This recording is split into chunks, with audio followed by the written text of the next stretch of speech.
តែល្ងាចឡើងបងប្អូនដែលគាត់ស្នាក់នៅក្បែរនេះពួកគាត់មកហាត់ប្រាណនៅផ្លូវហ្នឹងអញ្ចឹងណា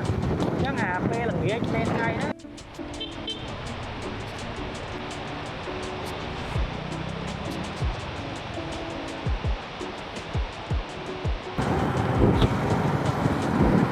បងប្អូនមានគ្រួសារតនេ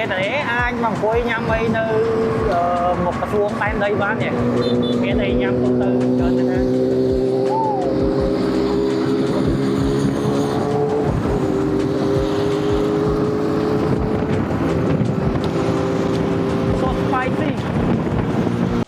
អូខេឥឡូវ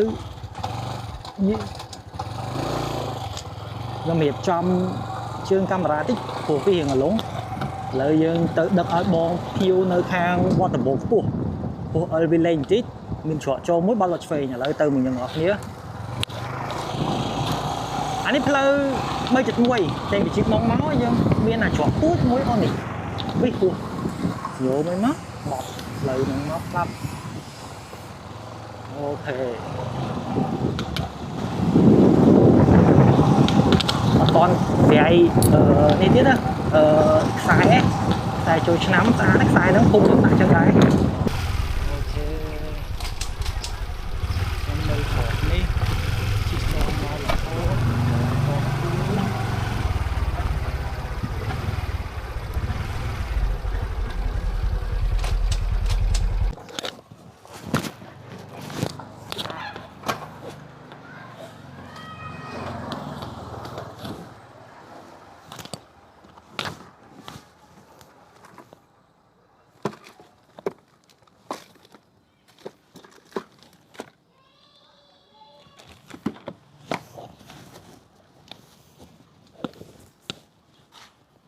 ហេឡូខ្ញុំ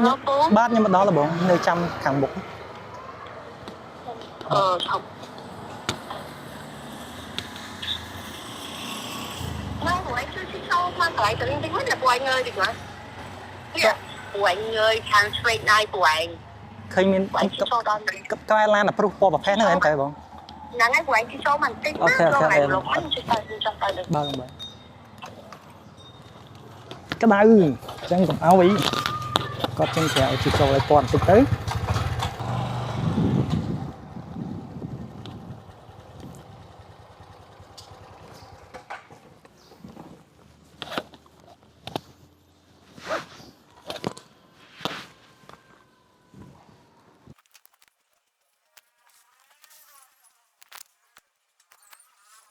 សួស្តីបង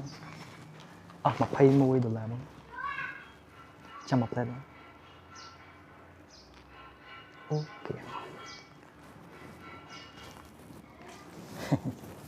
បាទអ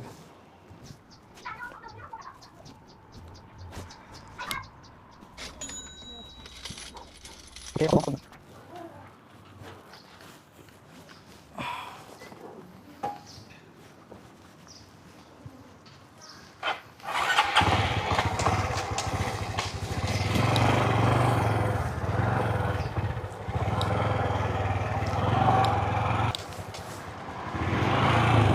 អូខេអ្នកនរគ្នាអញ្ចឹងខាងបងនៅ2.1ហើយអីដូចជានៅខាងអញ្ចឹងខ្ញុំត្រូវទៅដឹកអ្នកបន្ទាប់ទៀតហើយអត់ទៅជីច្រកមិញត្រូវអីតែដល់ពេលហើយបកទៅវិញត្រឡប់មកភាសាទៀតអញ្ចឹងមានភ្ញៀវខ្លះក៏យើងប្រើ Telegram ទៅហើយភ្ញៀវខ្លះក៏តាមរយៈទូរស័ព្ទដៃដូចតែខ្ញុំធ្វើមិញអញ្ចឹងបងប្អូនមិនប្រកាសថាគ្រប់ភ្ញៀវទាំងអស់ខ្ញុំត្រូវតាក់ទងតាម Telegram ទេ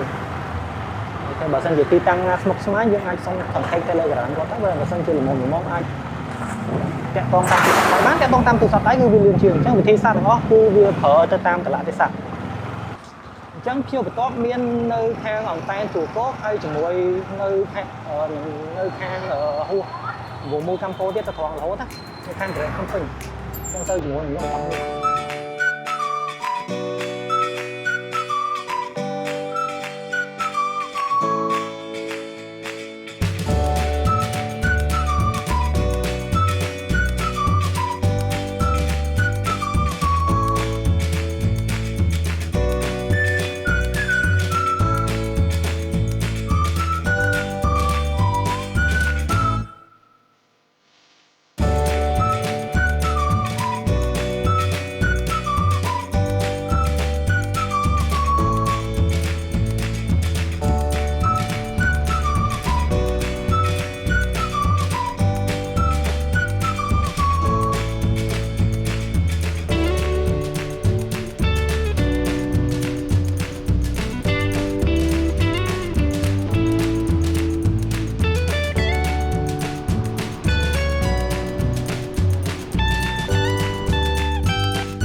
Alo ជំរាបសួរបង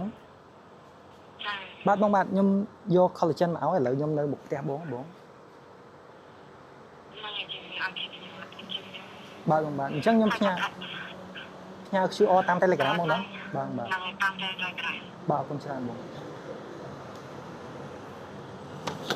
អូខេអញ្ចឹងគាត់អត់នៅទេគាត់ឲ្យផ្ញើ QR តាម Telegram គាត់ទៅអញ្ចឹងដោយសារតែខ្ញុំមាន Telegram គាត់ស្រាប់ខ្ញុំបាញ់អាហ្នឹងទៅឲ្យគាត់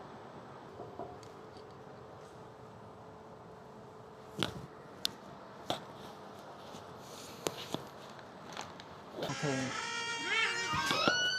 ប្រយ័ត្នបុបដៃហ៎មីងចាត់បុបដៃ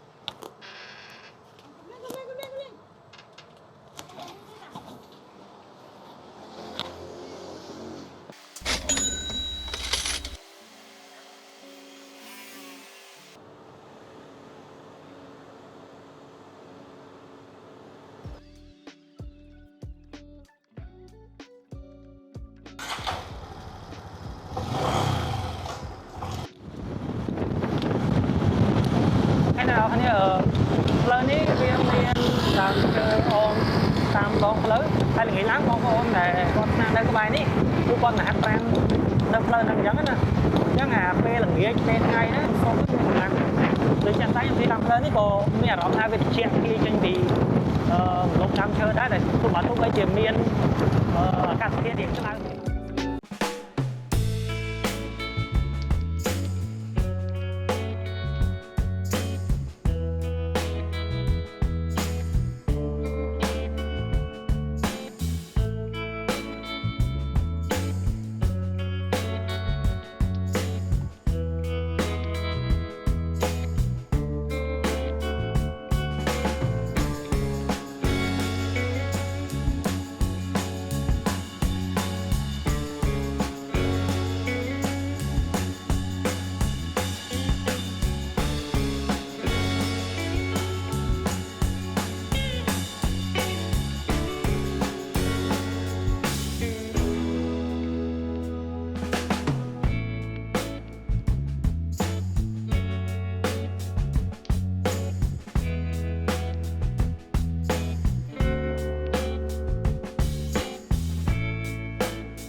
ពីឈប់ហ្នឹងទៅដល់ផ្លូវបន្ទាប់គឺផ្លូវបរិង្គោផ្លូវបរិង្គោហើយយើងទៅបន់ដល់ខាងឆ្វេងដៃបាទទៅដល់ទីតាំងប្រវត្តិអញ្ចឹងណាថ្ងៃនេះសម្លាងមែនតើភ្លើងខៀវរហូតហ្មង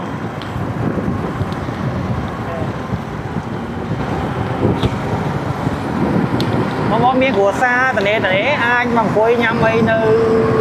មុខក្រសួងតែនដីបានទេមានអីញ៉ាំទូទៅច្រើនទេណា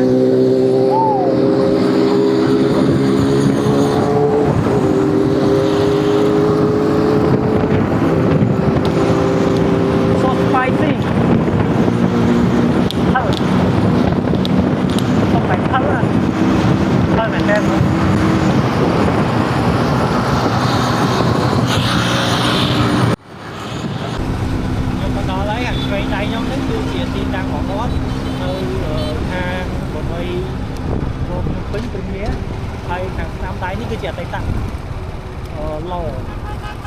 ដាក់ចាក់ឡតែឥឡូវគេបិទទៅមួយចូលតែទៅធ្វើទៀតគាត់អូខេទីចូលតែគាត់នៅខាងចុងហើយនេះស្អាតតែអារម្មណ៍នេះវាមានការសាងសង់តែកន្លែងក៏មានអារម្មណ៍ថា fresh clean មានភាពស្ងប់ស្ងាត់ថាសុខភាពលើទូលំទូលាយអាចហាត់ប្រាណបាន fresh មែនតើសួរបងប្អូនណាខ្លះដែលមានកម្រងឬក៏ដូចជាក្តីសម័យដែលចង់រស់នៅក្នុងបរិយាណាគឺត្រូវហើយមកនៅព្រមមានអន្តរនេះ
គឺអ្នកទាំងអស់គ្នាបានឃើញអញ្ចឹងគឺមេចាប់ផ្ដើមស្ទុំបន្ទាប់មកក៏ភ្លៀងហើយមួយខែ5ខែ6នេះគឺជារដូវភ្លៀងធ្លាក់អញ្ចឹងចាប់ពីពេលថ្ងៃពេលរសៀលអាចភ្លៀងមិនទៀងពេលវេលាទេអញ្ចឹងយើងដែលជាអ្នកដឹកជញ្ជូននេះគឺគប្បីមានអាវភ្លៀងនិងមានការថែរក្សាឲ្យបានត្រឹមត្រូវការពារឲ្យបានត្រឹមត្រូវទៅលើអីវ៉ាន់ដែលយើងបានដឹកអញ្ចឹងវីដេអូនេះគឺខ្ញុំមានតែប៉ុណ្្នេះទេហើយអរគុណទាំងអស់គ្នាសម្រាប់ការទស្សនាពីដើមរហូតដល់ចប់រកកំហុសឆ្គងពាក្យសម្ដីក៏ដូចជាកាយវិការត្រង់ណាមិនសមរម្យសូមអភ័យទោសពីខ្ញុំផងជួបគ្នានៅវីដេអូក្រោយសូមអរគុណ